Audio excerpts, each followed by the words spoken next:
Han continuado los asesinatos cada día de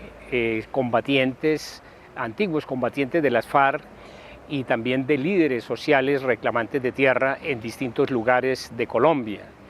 Igual, en el contexto del proceso de negociación con el ELN, se han presentado hechos de acciones militares que muestran que la situación de la violencia en Colombia pervive. La pregunta es, ¿qué hacer frente a esto? Lo primero que debemos es comprender por qué sigue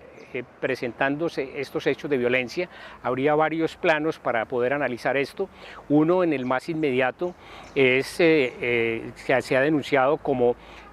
abierta que continúan las violaciones a los derechos humanos y la falta de garantías de los líderes sociales y en este caso de los excombatientes de las FARC. Pero además de ese plano de la denuncia, hay otros planos en el orden sociológico y en el plano también sociocultural. En lo sociológico podríamos decir que hay factores de orden coyuntural, como es la reclamación por estas tierras que fueron arrebatadas por grupos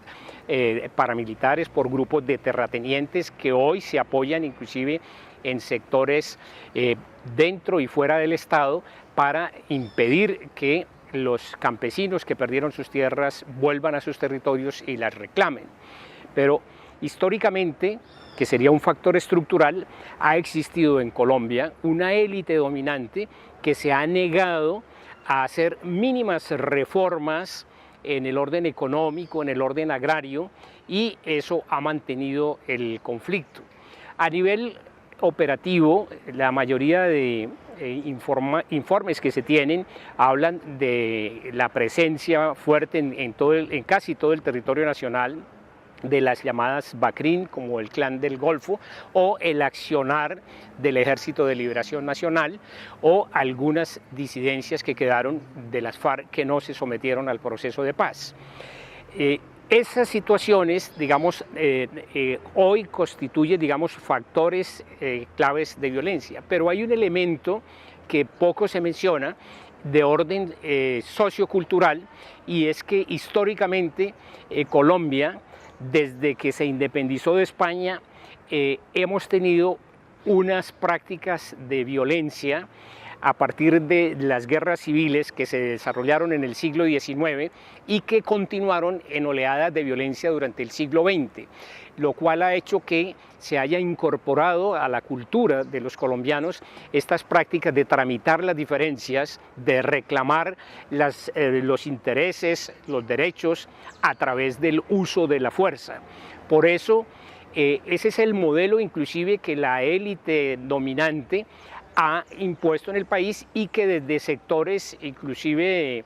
que no tienen un poder político o económico ven como única opción de hacerse sentir, apelar al uso de la violencia. En ese sentido,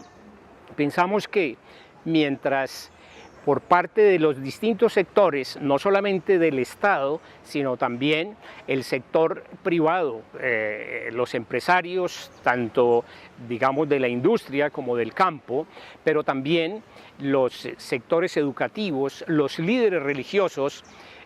no conmuevan con su ejemplo al conjunto de la sociedad a buscar otras formas distintas a la violencia, vamos a estar envueltos en este tipo de prácticas. Creo que recuperar esa idea de que la vida es sagrada, independientemente de que se tenga una convicción religiosa o no,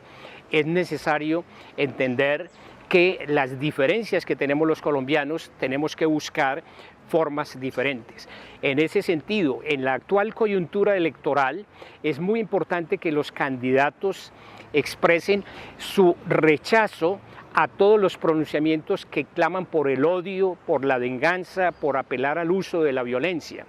Es muy triste oír que distintos sectores políticos o algunos activistas están llamando a aupar